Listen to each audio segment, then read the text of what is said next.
Over 400 dead bodies of civilians have been uncovered near Kyiv, Ukraine. Among the deceased included the mayor of a Ukrainian village. It is being reported that she and her family were kidnapped and then tortured before being killed.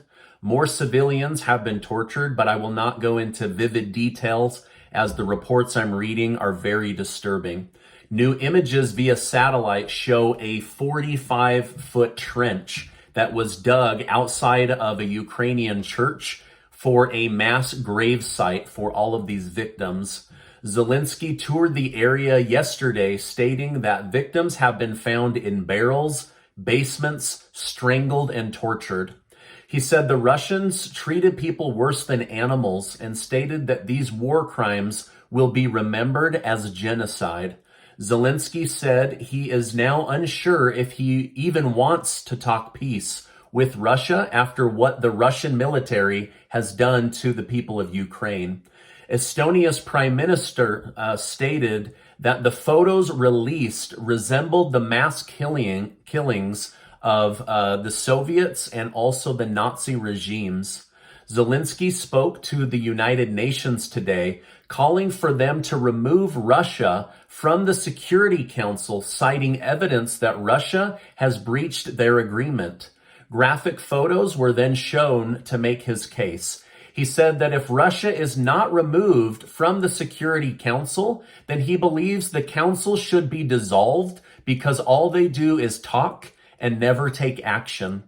Russia also spoke with the United Nations today, stating that these reports of alleged atrocities are criminally staged events with Ukrainian citizens who were killed by their own radical Nazi army people. So basically, Russia is saying the whole reason that we went into Ukraine was to put a buffer between us and NATO nations, and also to wipe out the Nazis that are controlling Ukraine. And they're saying that they are the ones that are staging these horrific murder scenes.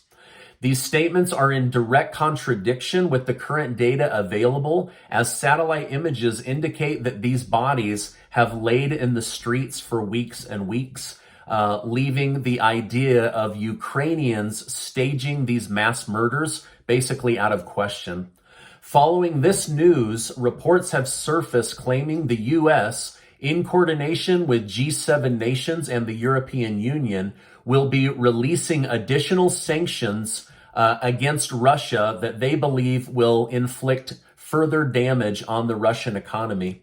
The bans are said to include a ban on Russia's investments, increased sanctions on state-owned enterprises within Russia, and sanctions on Russian government officials and all of their family members. So far, the sanctions have done little to stop Vladimir Putin and the Russian army, but barring a full military defense of Ukraine, I'm not sure what else NATO nations can do. Make sure you're subscribed, and I'll continue to keep you updated on this horrific situation.